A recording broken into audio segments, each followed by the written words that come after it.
అంటే ఎలా ఎలా మీరు యాక్చువల్లీ ఎలా వచ్చారు కృష్ణరాజు గారు మీ లైఫ్లోకి, మీరు వారి లైఫ్లో? అంటే కృష్ణరాజు గారు సిస్టరు, మాకు మా సిస్టర్, కజిన్ సిస్టరు ఇద్దరు తోటికోడళ్ళు అనమాట. ఓహో. అట్లా కృష్ణరాజు గారు జీవితంలో అనుకోని సంఘటన సీతాదేవి గారు అలా అవటం. కృష్ణరాజు గారికి ఏంటంటే చిన్నపిల్లడి మనస్తత్వం. ఎవరికైనా మీరు వచ్చారంటే స్వప్న ఏం తింటావు, ఏంటి మంచినీళ్ళు తాగుతావా, భోజనం, అలా అందరి ఆకలి ఆయనకు తెలుసు కానీ ఆయన ఆకలి ఆయనకు తెలియదు. ఎవరో ఒకరు అనుకుంటే ఆయనకి ఏమిటి టైం అవుతుంది భోజనం పెట్టి అలా తల్లిదండ్రులు చూసుకునేవారు. తర్వాత వైఫ్ సీతాదేవి గారు అలా అనమాట. ఆ సీతాదేవి గారిని కోల్పోయాక ఆయన చాలా డిప్రెషన్. అది తండ్రి గారు తెలుసుకొని, లేదు బాబు లైఫ్లో మళ్ళీ మనం బాబుకు పెళ్లి చేయాలి, లేకపోతే అతను అందరినీ చూసుకుంటాడు కానీ అతను చూసుకునే వాళ్ళు ఉండాలి అని అప్పుడు చుట్టాల ద్వారా పెళ్లి చేయాలని, ఎవరైనా మంచి అమ్మాయి బాబుని చూసుకునే అమ్మాయి అంటే అప్పుడు మా కజిన్ సిస్టర్ వాళ్ళ తాలూకా వాళ్ళంతా తనైతే బాగా చూసుకుంటుంది, చాలా మంచి అమ్మాయి అని చెప్పడం జరిగితే అట్లా అనమాట రిలేషన్. తర్వాత కృష్ణరాజు గారు కూడా అంటే ఏజ్ గ్యాప్ కూడా ఉంది. తర్వాత ఏమో పూర్వకాలంలో పిల్లల్ని గట్ట అడగకుండా చేసేస్తారు కదా అని సపరేట్గా మళ్ళీ వాళ్ళ కజిన్ బ్రదర్ నన్ను సపరేట్గా పంపించారు. నాకు నిజంగా ఇష్టం అవునా కాదా, వాళ్ళ మదర్ ఏమైనా ఒప్పించేస్తున్నారా అని. ఎంత ఏజ్ గ్యాప్ ఉందండి మీకు సార్కి? 28 years. 28 years. కానీ ఎవరికి ఎప్పుడు ఆ గ్యాప్ అనిపించలేదు, అసలు ఎప్పుడు అనిపించలేదు. ఇంకా కొన్ని కర్ణాటక అవన్నీ వెళ్తే వాళ్ళు, మేడం మీది లవ్ మ్యారేజ్ అని అడిగేవారు అనమాట వాళ్ళు. అలాగే అంటే ఫోటోలు చూస్తే అలాగే అనిపిస్తుంది ఇప్పుడు చూసిన. అదే అట్లా పాపం అన్నీ తెలుసుకొని మా మామగారు కూడా చాలా హ్యాపీగా నా కోడలు బాగా చూసుకునే కోడలు వచ్చింది కొడుకుని అని. అది అనమాట. ఏ వండి పెట్టేవారు సార్కి ఎక్కువ ఇష్టమైన కూరలు? కృష్ణరాజు గారు ఇంకా నాన్ వెజ్ అంటే ఆయనకి మహా ఇష్టం కదండి. ఎక్కువ నాన్ వెజ్ ఇష్టపడేవారు అయితే? అంటే కృష్ణరాజు గారికి అన్నీ ఇష్టం. వెజిటేరియన్ ఎంజాయ్ చేసేవారు. ఏదైనా ఫుడ్ ఎంజాయ్ చేసి ఆయన తినటం, అందరికీ పెట్టడం అంటే చాలా ఇష్టం ఆయనకి. ఫుడ్ అన్నీ నాన్ వెజ్లో ఎన్ని రకాలు ఉన్నాయి అన్నీ. ఇంకా తర్వాత కొన్ని స్లోగా తగ్గించడం. బాగా తినేవారు కదా, తర్వాత డైట్ అని కొంచెం కొన్ని నాన్ వెజ్ ఎక్కువ తినేవి, కొంచెం క్వాంటిటీ తగ్గించి తినేవారు. ఎవరైనా ఫ్రెండ్స్ అడిగారు, కృష్ణరాజు గారు మీరు ఎంత బాగా తినేవారు ఏంటి ఇప్పుడు తగ్గించమంటే, 7 జన్మలు సరిపడగా తినేసాం, ఇప్పుడు తగ్గిస్తే ఏం కాదులే అనేవారు అనమాట. అట్లా ఫుడ్ లాస్ట్ వరకు కూడా ఆయన జీవితంలో ఎప్పుడు డైట్ అంటే తెలియదండి. కృష్ణరాజు గారికి ఇష్టం లేదు ఎవరైనా చేసినా కూడా. ఆఖరికి అబ్బాయి ప్రభాస్ని కూడా, బాబు నువ్వు అసలు డైట్ చేయొద్దు, బాగా తిను, కాకపోతే క్యాలరీస్ బర్న్ చేసుకో అని చెప్పేవారు అనమాట. ఆ టైంలో లాస్ట్ వరకు ఆయన ఆ స్ట్రెంత్ అలా. సారు వెళ్ళిపోయే ముందు ఎప్పుడు కలిశారు ప్రభాస్ గారిని? అసలు మీరు కోవిడ్ వచ్చాక బయట కలవటం తక్కువైంది. ఎవ్రీ వీక్ బాబు వచ్చి ఇక్కడే కూర్చుండేవారు. అంటే పెదబాజీకి ఎప్పుడూ చుట్టూ మనుషులతో అంతమందితో ఎప్పుడూ అలవాటు. సడన్గా నాకేమో చాలా భయం అనమాట. అసలు ఎవరిని రానియటం కానీ, తలుపులు కూడా కొన్ని రోజులు వేసేసి ఎవరిని అసలు రానిలేదు. చాలా కేర్గా చూసుకున్నాం. అంటే ఆ సంఘటన మీకు తెలుసు కదా, ఆ టైంలో ఎవరైనా ఏదైనా అనుకోకుండా ఏదైనా జరిగినా భార్యని చూడలేరు, పిల్లల్ని చూడలేరు, ఫ్యామిలీని చూడలేరు. అలాంటి సిచ్యువేషన్ ఎవరికి రాకూడదు జీవితంలో. అట్లాంటిది కృష్ణరాజు గారిని ఎంత అలా చూసుకోవాలి అని నేను పూర్తిగా. బాబు కూడా పెదనాన్న గారిని ఎవ్రీ వీక్ వచ్చేవారు. వచ్చే ముందు 3 days ముందు కోవిడ్ టెస్ట్ చేయించుకొని అయినా అప్పుడు రిజల్ట్ వచ్చాక వచ్చి పెదబాధ్యతో ప్రతిసారి అంతే. అంత జాగ్రత్త పడ్డారు. అంత జాగ్రత్త, చాలా జాగ్రత్త పడ్డాం అనమాట. అలాగే ఇంకా బోర్ కొట్టేస్తుంది నాకు, ఏం పర్లేదండి వారు ఆయన అయితే.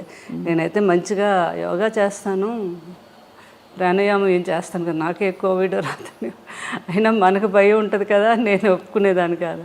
అప్పుడు బాబు బోర్ కొట్టేస్తుంది అన్నారని ఇక స్పెషల్గా ఫ్లైట్ వేసి ఒక 2 months హ్యాపీగా ఎంజాయ్ చేయండి అని మమ్మల్ని అక్కడికి మాల్దీవ్స్ పంపించారు. అక్కడ వెళ్ళి ఒక 1.5 months బాగా ఎంజాయ్ చేసి వచ్చారా? మీరు వెళ్ళారు? మేము అందరూ. కృష్ణరాజు గారు బాగా ఎంజాయ్ చేశారు అక్కడ. ప్రభాస్ గారు కూడా వచ్చారా? బాబు రాలేదు, పెదనాన్న గారిని మా అందరు ఫ్యామిలీని పంపించారు అనమాట. వెళ్ళి ఫుల్గా అక్కడ ఎంజాయ్ చేసారండి. పెదబాజీ మీరు బోర్ కొడుతుంది అంటున్నారు కదా అని. అట్లా పెదనాన్న గారిని, బాబు కూడా లాస్ట్ టైంలో లక్కీగా బాబు కూడా ఎక్కడికి వెళ్ళలేదు, విదేశాల్లో ఎక్కువ వెళ్ళిపోయేవారు.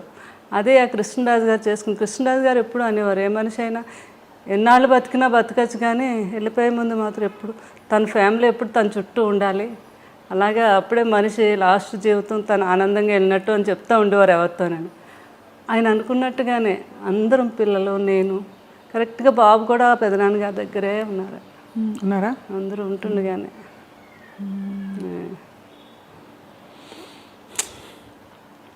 ఎంత మీరు మీ వివాహం అయ్యే టైంకి సార్ ఆల్మోస్ట్ బాగా పెద్ద స్టారా సినిమాలో కదా? అంతే కదా.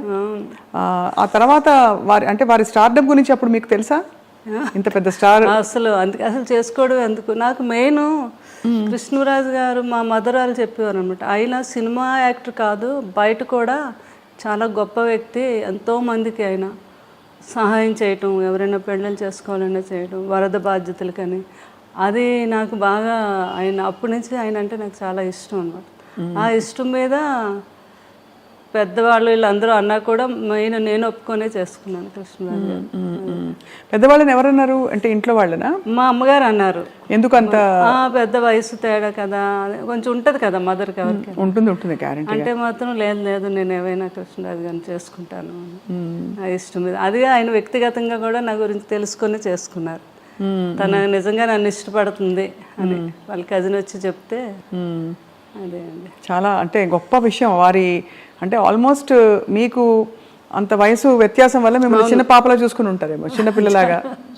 ఇంటమ్మాయి నన్ను చిన్నపిల్లలు అలా అంతకన్నా ఎక్కువగా ఆయన నేను పిల్లాడిలా చూసుకున్నాను. అది తల్లిలా చూసుకున్నారు మీరు, అంత వయసు వ్యత్యాసం. ఎవరు వచ్చి అడిగినా మా 3 పిల్లలతో పాటు 4 పిల్లలు అనేవారు, 4వ వాడు నేను అని.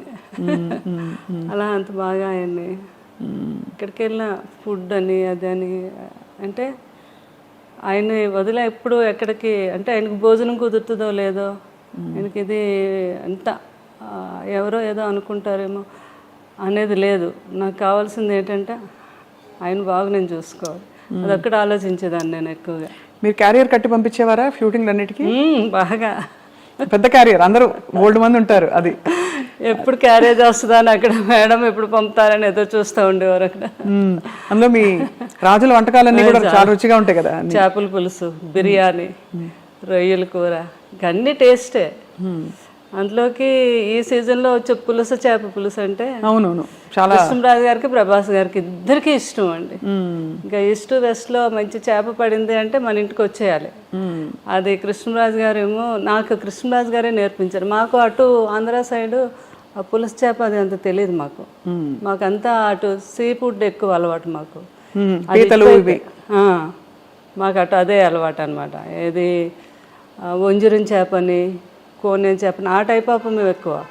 కానీ ఇటు రాజుగారి వాళ్ళు అయితే ఇంక అన్నీని వాళ్ళకి ఏ సీజన్లో ఏ ఫుడ్ వస్తుందో ఆ సీజన్ ప్రకారంగా తిన్నాం. అది ఈ సీజన్లో వస్తుందండి పులుసు అని, చాలా ఫేమస్ అది. అవును, అది ఆ తండ్రి కొడుకులు ఇద్దరికి ఇష్టం. ఆ కృష్ణరాజు గారు నాకు నేర్పించారు అది ఎలా చేయాలి ఏంటి. బాబుకి పులుసు చేయాలి అంటే ఇంకా ఆయన హడావిడి చూడాలి అనమాట. పెద్దబాజీ ఈరోజు నాకు చీట్ డే, ఈరోజు తినేస్తాను అంటున్నప్పుడు డైట్ చేస్తారు కదా, అంతే. ఇంకా పులుసు చేప తయారు చేయించేసి అది ఒక వీడియో కూడా చేశాను నేను అప్పుడు. ఏంటంటే రుచి చూసేవారు కాదు, స్మెల్ ఉప్పు సరిపోయిందో లేదో వాసనతో చెప్పేసి ఉప్పు సరిపోయింది.